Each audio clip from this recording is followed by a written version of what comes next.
Hello chess fans, welcome back to another video. We are continuing our series on the on beginner chess, and we're going through the bots, and basically the bots are kind of stereotypes on beginner play, and and today we're going to play Wayne. So without further ado, let's choose, and we played white last time, so we're going to play black against Wayne here. Uh, all right. So Wayne starts by moving a pawn, one square, preferably two. If the pawn can move two squares, there's usually no reason why they can't. Um, but yeah, I don't think Wayne actually has any openings programmed into him, so we'll see. Oh, but he is trained. He is programmed to bring his queen out too early. Now, I actually did a video on how to combat early queen attacks, and I guess we're going to do that here too. Um, so first of all, we have to cover the threat of queen takes e5. So we'll want to play knight c6 to cover the pawn. So yeah, this spot is kind of trained for scholar's mate. This is a scholar's mate trick. Basically, if black were to play his knight to f6 to attack the queen would come in, swoop in, and checkmate me. But I actually have two very good moves here that um, block um, the checkmate. So one of them is g6 to attack the queen and put a put a nice square for the bishop. Um, and there's also d5. So I'm going to play d5 because this does two things. One, it puts a second pawn in the center, and it attacks a bishop, and it prevents the checkmate on f7. So let's do that. So you want to find moves that do many things at once. So we're just following our opening principles like we went over last video. Basically, two pawns in the center, knights on f6, f6 and c6. Um, and basically white is now losing tempi with their queen, and that's kind of an overprotection. I didn't really need to do that, but if I was going to be like really mean, I would just play like bishop g4, queen g3, and then queen d7, and try to get knight h5 in, or something silly like that. All right, so now we're going to learn about counting. So this pawn is the subject of white's attack. Um, so how many attackers does white have on this pawn? Let's count them. You have a knight, that's one, a bishop, that's two, and a queen, that's three. Okay, how many defenders does black have? We got a queen defending, we have a bishop defending, and we have a knight defending.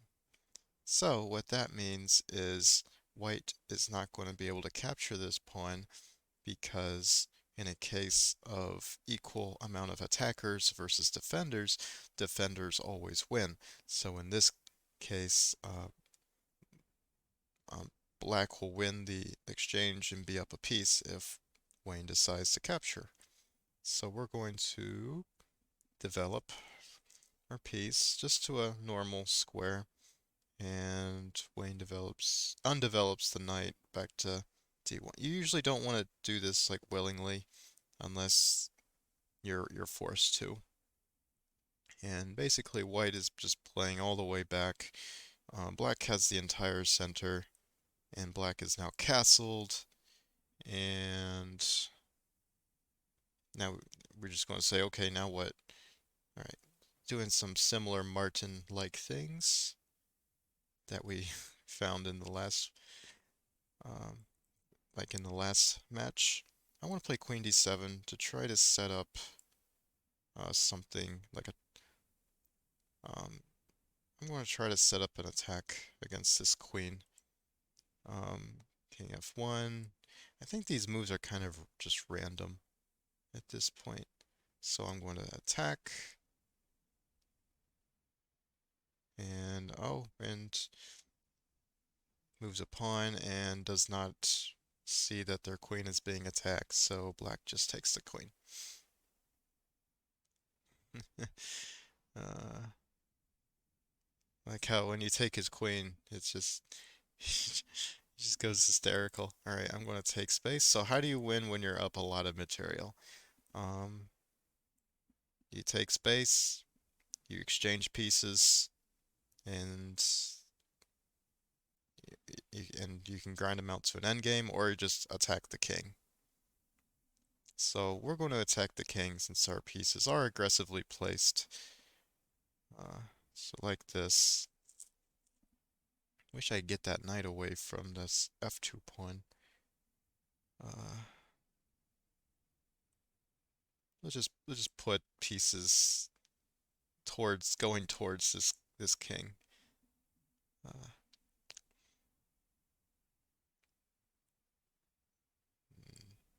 let's. Oof, I really want to play queen here and then just have a checkmate. That'd be kind of funny, but it doesn't work. So I'm going to aggressively put my knight in the center. Maybe go for some sort of this attack. Yeah, I'm going to put. Oh gosh. Oh. I have a choice. I can play knight f3 or just take the rook. Usually, when you see free things hanging like this, you just want to take it. So, take. And the pawn goes out, lashes out and attacks. There's really nothing white can do because there's a force mate in 2 or 3. Knight takes, pawn takes, and now I have the the checkmate here. All right, so let's go over this game and see what could have been done a little differently. All right, so I put a pawn in the center. That's what you want to do on the first move, and then queen h5. This is early queen attack. Usually, you don't want to put out your queen so early, such as on the second move, because there can be attacks on your queen, and in this case, in this game, White lost their queen because they were being so aggressive with it. Knight c6 defends the e5 pawn, and then when bishop c4 came to threaten a checkmate, I parried. So now so let's say if the same game happened with e4 instead of e3, d5 wouldn't work because the pawn just captures, or bishop just captures, right? And they're still threatening it. But with the pawn on e3, I actually play this move. Takes the center, attacks the bishop, prevents checkmate. So you got to look for moves that do like multiple things. And that just comes with practice. I play knight f6 to attack the queen. Queen has now moved 1, 2 times in the opening, 2 times in 5 moves. Bishop e7. Yeah, this is not, knight d1 is not something you want to do. If I was white, I would I would probably try knight g e2 to knight g e2 to try to get this pawn break, or play e4 immediately. Get and just try to fight for the center. This undevelops. You don't want to move. Plus, you're moving your knight twice in the in 7 moves. It's not very good use of your time.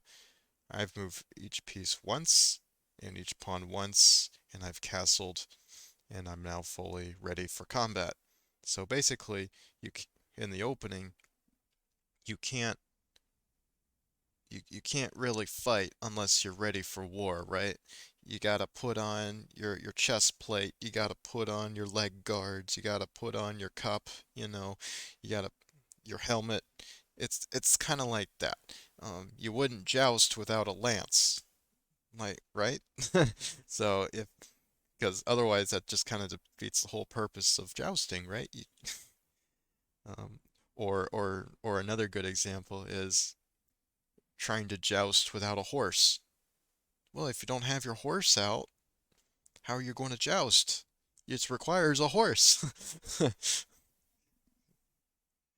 Queen d7, I'm just finishing development and connecting my rooks and possibly getting some sort of attack this way.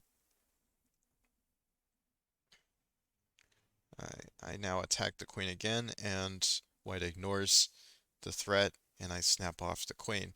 So, um, you always have to be on the lookout for captures, checks, threats. What is black threatening here? Black is threatening. Bishop takes queen. So what do you think you gotta do? Move the queen. So yeah, in this case, queen g3 was the only move, and then I just pick up the knight there. Um,